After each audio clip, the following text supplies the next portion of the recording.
महात्मा उपासक डॉक्टर सोहनराज तातेड़ पुनरुत्थान और आत्मविज्ञान के बाद अब ला रहे हैं सनातन सत्य, जैसी दृष्टि वैसी सृष्टि, कुदरत, कुदरती रचना एवं कुदरत के कानून से शाश्वत सुख की प्राप्ति।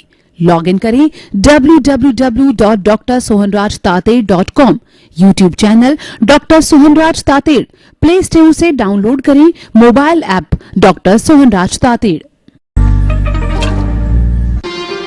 ओम शांति प्रभो, जय शांति प्रभो, पार्श्वनाथ महावीर प्रभो। ओम शांति प्रभो, जय शांति प्रभो, पार्श्वनाथ महावीर प्रभो।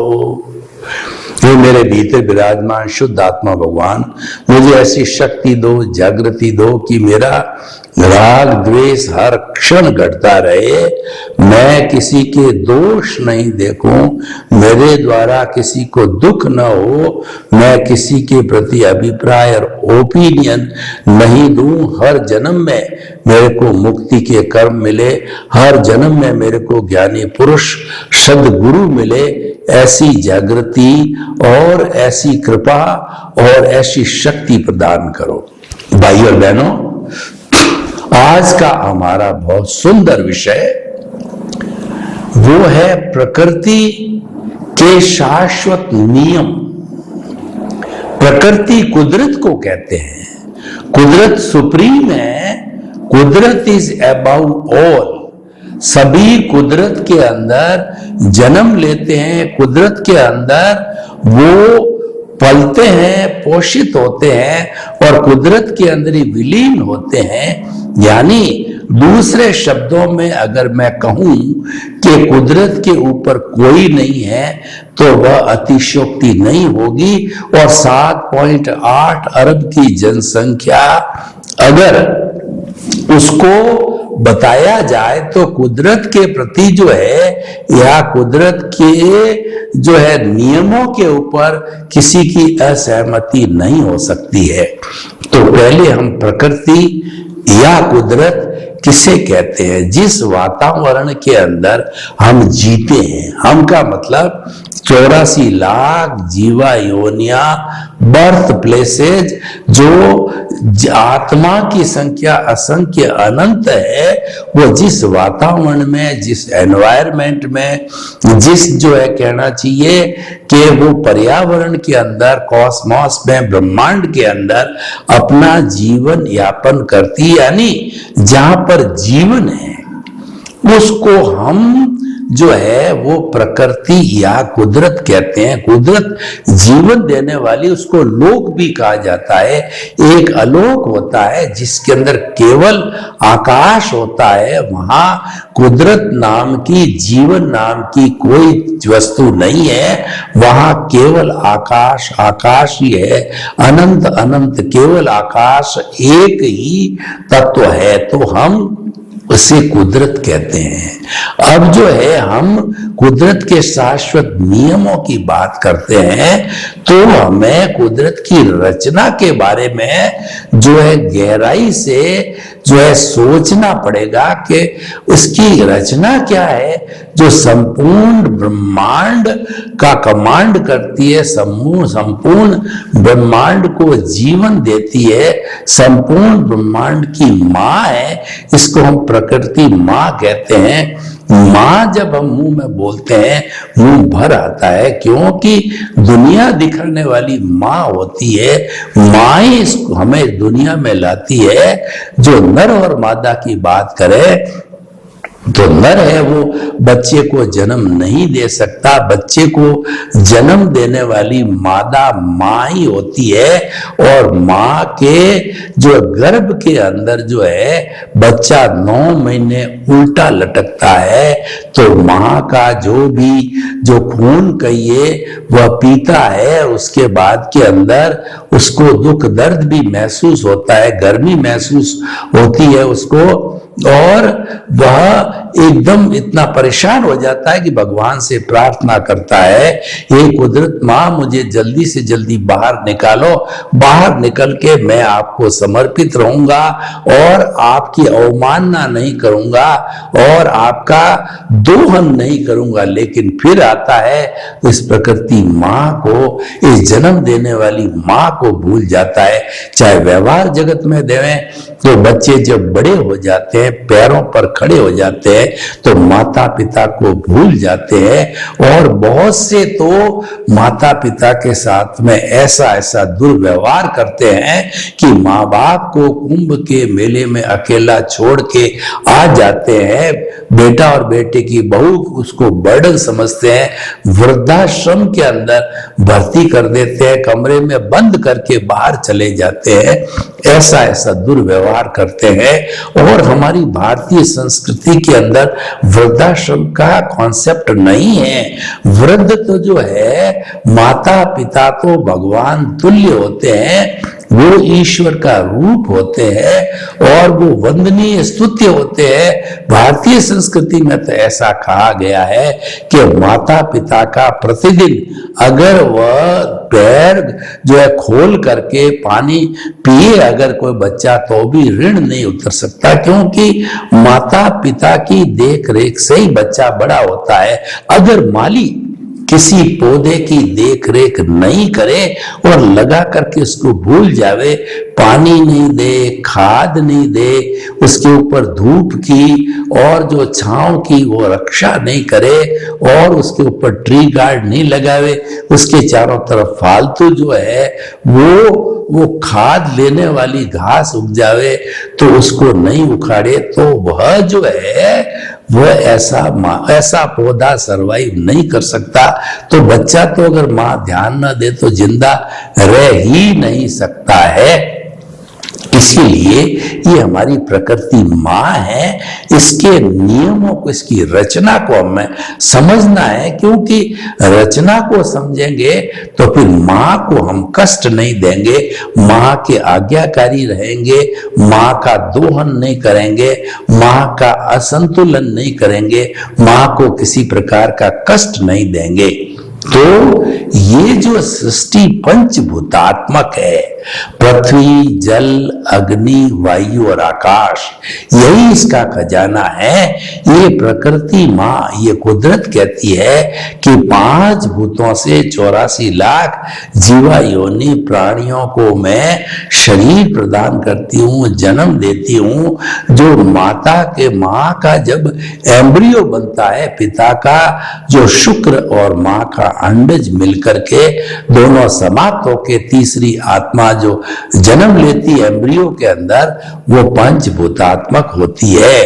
5 भूतों से जन्म होता है, बाहर आता है तो 5 भूतों से पालन पोषण होता है और 5 भूतों से ही जो है ये जीवन भर कार्य करता है। और जब उसका आयुष्य समाप्त हो जाता है किसी प्राणी का, तो ये 5 भूत उसमें विलीन हो जाते हैं। पृथ्वी में, जल में, अग्नि में, वायु में, आकाश में। पुनः जो है ये हमारी सृष्टि की जितनी एनर्जी है उसको आइंस्टीन ने कहा E=mc²।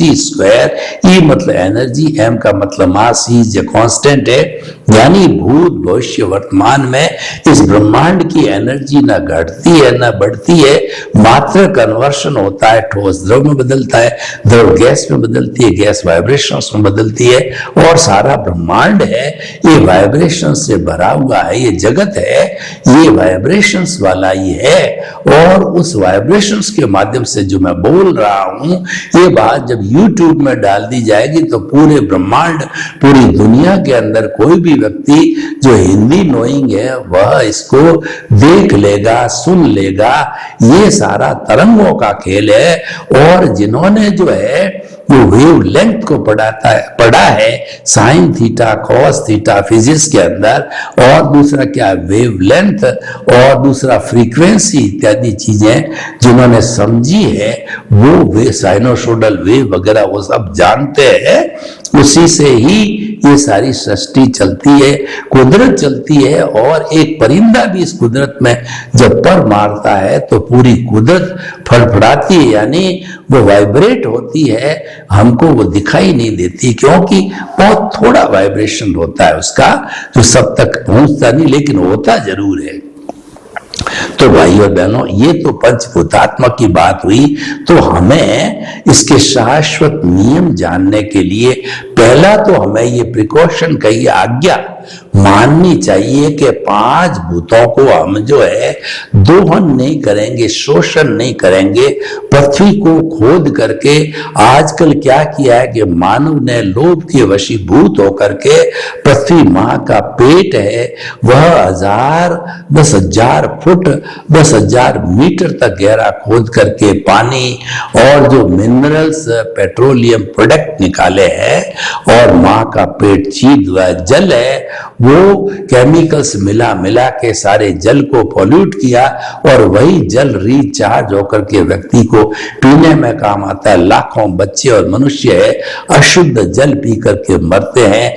अग्नि को दूषित कर दिया गया, कार्बन डाइऑक्साइड छोड़ छोड़ करके जो अग्नि है आज दूषित है, उस दूषित अग्नि से जो है भोजन पकाया जाता है वो स्वास्थ्य के लिए हानिकारक है। अग्नि आज प्रदूषित हो चुकी है। पृथ्वी जल अग्नि वायु को जो है वो बड़ी बड़ी जो फैक्ट्रियों की जो चिमनियां हैं उन्होंने कार्बन डाइऑक्साइड को छोड़ करके वायु को और आकाश को जो है वो प्रदूषित कर दिया। आज इतना प्रदूषण फैला हुआ है, कोई व्यक्ति स्वस्थ रहना चाहे, पंचभूत स्वस्थ लेना चाहे, चाहे जो सब्जी के माध्यम से हो, फूड ग्रेन्स के माध्यम से हो, मेडिसिन्स के माध्यम से हो, फ्रूट्स के माध्यम से हो, कोई भी खाने की चीज सब में पोल्यूशन आता है। तो व्यक्ति की आज उम्र जो हमें पृथ्वी मां कुदरत ने 100 ईयर्स गारंटीड दे करके शरीर जीवनम बताया था कि 100 साल जियोगे, बिल्ड सिस्टम लगाया था, हमारे भीतर इम्यून सिस्टम लगाया था, उसको हमने समाप्त कर दिया। आरबीसी और डब्ल्यूबीसी व्हाइट ब्लड सेल लड़ाकू विमानों को हमने जो है वो बड़े बड़े एंटीबायोटिक खा करके उनको पहले से ही उनका जो सोर्स को समाप्त कर दिया, तभी हमारे कोरोना आया। और जिनका इम्यून सिस्टम मजबूत है उसको कोरोना कुछ भी नहीं कर सकता। उसमें तो डब्ल्यूसी इतने लड़ाकू विमान होते, लड़ाकू सोल्जर्स होते हैं, भीतर उनकी उम्र 90 डेज से ज्यादा नहीं होती। लेकिन जो कोई बाहर से टॉक्सिन्स आया, बाहर से जर्म्स आया, उस पर झपटते हैं, उसको तुरंत समाप्त कर देते हैं, शरीर के भीतर भी नहीं जाने देते। तो ये हमारे इनका हम दोहन न करें। अब इसकी रचना की हम दार्शनिक दृष्टि से बात करें तो पूरा कुदरत संचालन है 6 तत्वों से होता है। 6 तत्वों के समवाय को जीवन कहते हैं, 6 तत्वों के समवाय को कुदरत कहते हैं, 6 तत्वों के समवाय को हम जो है प्रकृति कहते हैं। और यही इस 6 समवाय से 84 लाख जीवा योनि के जो प्राणी है जन्म लेते हैं, अपने कर्मों के अनुसार जीवन भुगतते हैं और इसी में विलीन हो जाते हैं। पूरा सिस्टम जो है 6 तत्वों के अंदर आ गया। पहला जो तत्व वो चेतन तत्व है, जो कि जो है वो अनुभूति करता है, सुख दुख की अनुभूति करता है, फीलिंग करता है, ग्रोथ होती है उसके अंदर, प्रजनन होता है। 9 कैरेक्टरिस्टिक है, असंख्य चेतनामय परमाणुओं के पिंड को हम चेतना कहते हैं। और ये 9 कैरेक्टरिस्टिक को विज्ञान ने भी जो है इसकी सहमति जाहिर की है। तो ये चेतन तत्व जो इस ब्रह्मांड के अंदर है। दूसरा जड़ तत्व है जो गलन मिलन धर्मा है, वर्ण गंध रस स्पर्श वाला है, वो मिलता है, जुलता है, टूटता है और ये सारी दुनिया बदलती है, क्योंकि इसके अंदर उत्पाद और व्यय होता है, इसके अंदर मोड है, इसमें पर्याय है। इसीलिए इस दुनिया को जो है हम जो है परिवर्तनशील कहते हैं। ये जो संचरण करता है वो संसार कहलाता है। हर क्षण हर वस्तु बदलती रहती है। तो जड़ हो गया हमारा चेतन जड़। तीसरा चेतन और जड़ किसी में, मान लीजिए मैं इस हाथ को हिलाना चाहता हूं, मोशन देना चाहता हूं, तो पूरे इस ब्रह्मांड में, पूरी कुदरत में, पूरी प्रकृति के अंदर एक सुई की नोक जितनी भी खाली जगह नहीं है जहां पर ये मोशन तत्व ना हो।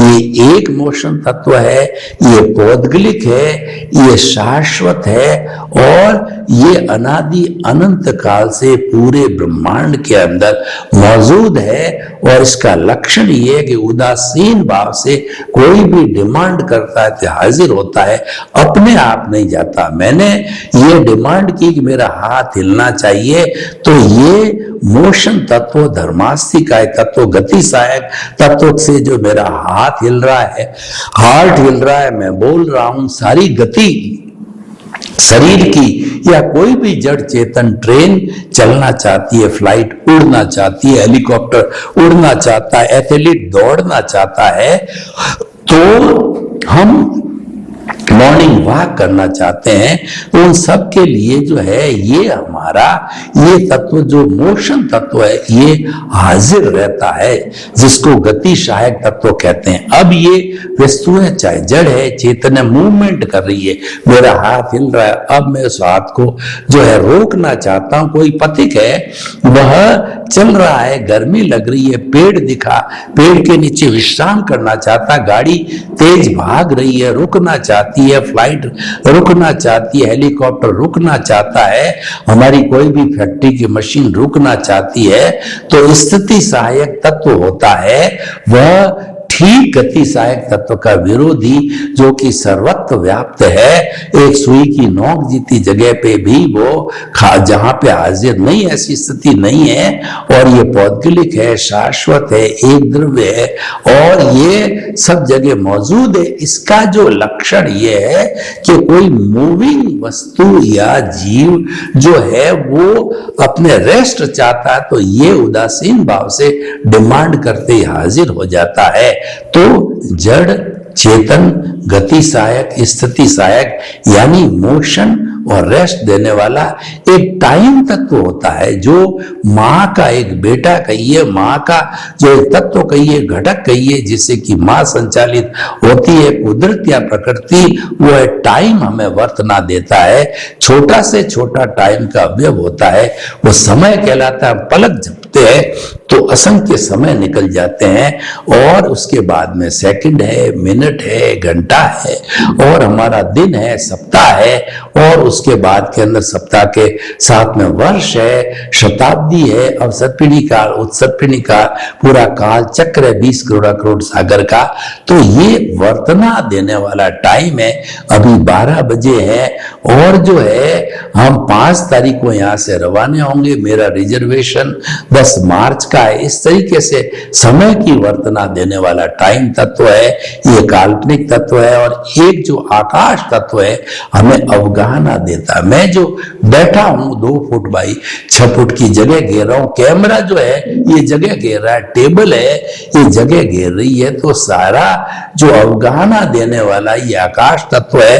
अगर ये आकाश तत्व नहीं होता, हमको स्थान नहीं मिलता, तो आप मेरे पर पड़ते, मैं आप पर पड़ता, आपाधापी होती और हम अपना जीवन यापन नहीं कर सकते। ये 6 तत्व है, कुदरत माँ के 6 बेटे हैं, बेटियां हैं, और इसी से ही कुदरत चलती है, और यही कुदरत की रचना है, और इसी को ही जीवन कहते हैं, इसी को ही कुदरत कहते हैं, इसी को ही प्रकृति माँ कहते हैं। और इसी में समस्त 84 लाख जीवा योनि, बर्थ प्लेसेस के असंख्य अनंत जीव जन्म लेते हैं, उनका पालन पोषण होता है, कर्म के अनुसार जो है वो कर्म भुगतते हैं, और इसी के अंदर वो विलीन हो जाते हैं। तो इस तरीके से ये जो है सृष्टि की रचना हो गई। सृष्टि कहिए, कुदरत कहिए, प्रकृति माँ कहिए, उसकी रचना है। ये रचना तो हो गई, लेकिन ये रचना भी किसी न किसी कानून से काम करती है, क्योंकि बिना कानून से अगर हम चलें तो नहीं चलेंगे तो जंगल राज हो जाएगा। जंगल में कोई कानून नहीं होता है, बड़ी मछली छोटी मछली को खा जाती है, वो जंगल राज कहलाता है। लेकिन हम सभ्य इंसान हैं, तो हमारा समाज है वो कानून से चलता है, प्रकृति भी कानून से चलती है। इसलिए प्रकृति के लिए कहा गया है वासो न्याय, ये कुदरत कभी भी अन्याय नहीं कहती है। दूसरे शब्दों में कहें, ईश्वर कभी भी किसी के साथ कोई अन्याय नहीं करता। इसका मतलब क्या है? ये कुदरत का कानून है। हम बात कर रहे हैं कि सनातन सत्य की बात कर रहे हैं कि हमारा सनातन सत्य कुदरत की रचना और कुदरत के कानून पर आधारित है और उसी से ये सनातन सत्य बना है। और उस सनातन सत्य को हम आपको क्यों देना चाहते हैं? क्योंकि हम आपके शाश्वत सुख की नींव लगा चाहते। जब तक आप सनातन सत्य सिद्धांतों को नहीं जानेंगे, कुदरत के कानून को नहीं जानेंगे, तब आपके जो है सुख की नींव नहीं लग सकती। सुख का मतलब है परमानेंट सुख की नींव लगाना। एक बार आपने परमानेंट सुख की नींव लगा दी तो निश्चित तौर पे आप जो है आने वाले समय के अंदर धीरे धीरे शाश्वत सुख यानी आप मुक्ति की अवस्था, फ्री फ्रॉम द बॉन्डेज, आप जो है साल्वेशन, इमांसिपेशन को प्राप्त कर सकते हो। जीवन का जो अंतिम लक्ष्य होता है, तो जीवन के अंतिम लक्ष्य की प्राप्ति करने के लिए, हम नींव लगाने के लिए आपको ये सनातन सत्य बताते हैं। और उसके अंतर्गत हमने कुदरत की रचना, कुदरत के कानून की बात करें तो कुदरत का कानून इतना परफेक्ट है कि आज हमारे जितने भी ये न्यायालय है, जैसे मुंसिफ, मजिस्ट्रेट लगा के CJM है, सेशन जज है, हाई कोर्ट है, सुप्रीम कोर्ट होता है, तो उनको कभी न कभी गलती हो सकती क्योंकि वो मैन मेड है। उसके अंदर वकीलों के माध्यम से, साक्ष्य के आधार पर, एविडेंसेस के आधार पर, जज के दिमाग से फैसला सुनाए, गलती हो सकती है। लेकिन कुदरत के अंदर कोई परफेक्ट इतना नियम है, कोई गलती नहीं होती है। वो तो कुदरत का लॉ है, as you will sow so will you reap. जैसी करनी वैसी भरनी, जैसा बोओगे वैसा काटोगे। यानी आपने कैसा उपादान तैयार किया है, पिछले जन्म में आपने कैसे कैसे भाव डाल करके बंच ऑफ दी कॉजेज, जिसको कि हम कॉजल बॉडी कहते हैं, वो बनाई, उसमें आपने करेक्शन दिया तो वो धुल गए। और लेकिन करेक्शन देते देते बाद में जो भी पेंडिंग रहा वो फाइनल, जिसको फाइनल आंसर शीट कहते हैं, जो आपने एग्जामिनर को दी है, डिलीशन और उसके अंदर जो एडिशन, डिलीशन और संशोधन करके दी है, कुदरत रूपी जो है वो एग्जामिनर को दे दी है। तो अब जो है उसका परिणाम है, उसका रिजल्ट है, ये कुदरत देती है। और वो कुदरत आपके उपादान, आपके द्वारा हल किए हुए क्वेश्चन पेपर के आधार पर देती है। वह मात्र संजोग जुटाती है और संजोग एग्जैक्टली वही जुटाती है जो आपका उदय और प्रारब्ध है, जो आपका उपादान है। वो इतनी न्यायशील है कि उसके अतिरिक्त ऐसा नहीं कि किसी भी व्यक्ति ने मतलब छोटी गलती करी है और वो फांसी की सजा दे दे, यानी वो ऐसे संजोग खड़े कर दे कि फांसी हो जाए, नहीं करती। कुदरत कभी भी नहीं करती है। कुदरत तो उतना ही करती है जितना कि आपने ध्वनि की है, उसकी प्रतिध्वनि करती है। आपने भाव कर्म डाले जो द्रव्य कर्म के रूप में उदय में आते हैं। प्रकृति का काम यही है कि जो उदय प्रारब्ध है उसके अनुसार निमित्त जुटाना, और उसके घटक होते हैं द्रव्य, क्षेत्र, काल, भाव और भव, या पंच समवाय। दूसरा कहें तो काल, स्वभाव, कर्म, पुरुषार्थ और नियति है। इनके माध्यम से जो है वो सारा जो है संजोग जुटाती है और व्यक्ति को पनिशमेंट, अवार्ड मिल जाता है, यानी कर्म का डिस्चार्ज हो जाता है। जो चार्ज किया इस जन्म में डिस्चार्ज होता है, और इस जन्म में जो चार्ज करोगे आने वाले समय में डिस्चार्ज चलता रहेगा। ये चार्ज डिस्चार्ज यानी जैसी स्क्रिप्ट बनाओगे, जैसी फिल्म पिछले जन्म में बनाई है, इस जन्म में वो फिल्म खुलती रहेगी। इस जन्म में जैसी स्क्रिप्ट लिखोगे, आने वाले जन्म के अंदर वो स्क्रिप्ट खुलती रहेगी और आपको सुख दुख की अनुभूति होती रहेगी, डिस्चार्ज चलता रहेगा। ये सब कुदरत का कानून है। इसीलिए हम सनातन सत्य के अंदर आपको ये बात बताते हैं कि आप ये चिंतन करो कि मन, वचन, काया से मुक्त ऐसा मैं शुद्ध आत्मा हूं। ऐसा मैं शुद्ध आत्मा हूं, ये रियल पुरुषार्थ है। मन वचन काया प्रकृति है, मन वचन काया कुदरत, इंडिविजुअल की प्रकृति को मन वचन काया कहते हैं। और समस्त प्राणियों का जो है कंट्रोल करने वाली कुदरत है। तो कुदरत का विभाग जो है एक मन वचन काया रूपी ये पुतला है, और उसको जो है मन वचन काया को जो है चलाने वाला है वो व्यवस्थित शक्ति, यानी वो साइंटिफिक सर्कमस्टेंशियल एविडेंस है जो व्यक्तिगत रूप से चलाती है। और जब वो जो कुदरत होती है वह कुदरत संचालन करती इन 6 द्रव्यों से जो हमने बताया उससे वो संचालित होती, दोनों एक ही चीज, यानी व्यवस्थित शक्ति कुदरत का एक विभाग है।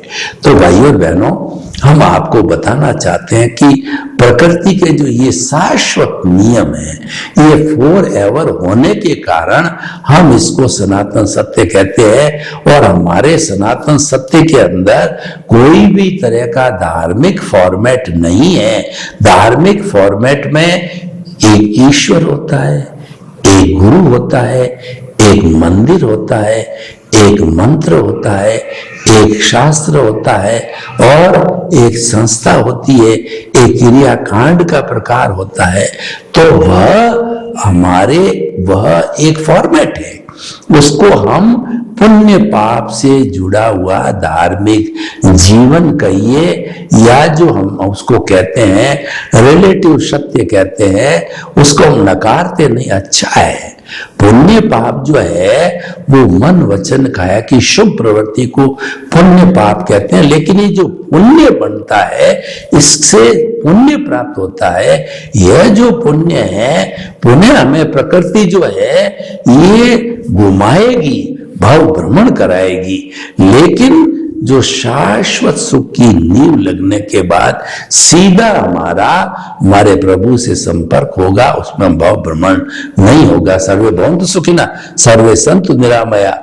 लोक के सब जीवों को सुख मिले, शांति मिले, आनंद मिले, प्रेम मिले, सौहार्द मिले, और हम सब अपने घर को जो है मंदिर बना करके और भातृत्व भाव से अपना जीवन जिए। आप सबके प्रति मंगल भावना। ओम शांति। महात्मा उपासक डॉक्टर सोहनराज तातेड़ पुनरुत्थान और आत्मविज्ञान के बाद अब ला रहे हैं सनातन सत्य, जैसी दृष्टि वैसी सृष्टि, कुदरत कुदरती रचना एवं कुदरत के कानून से शाश्वत सुख की प्राप्ति।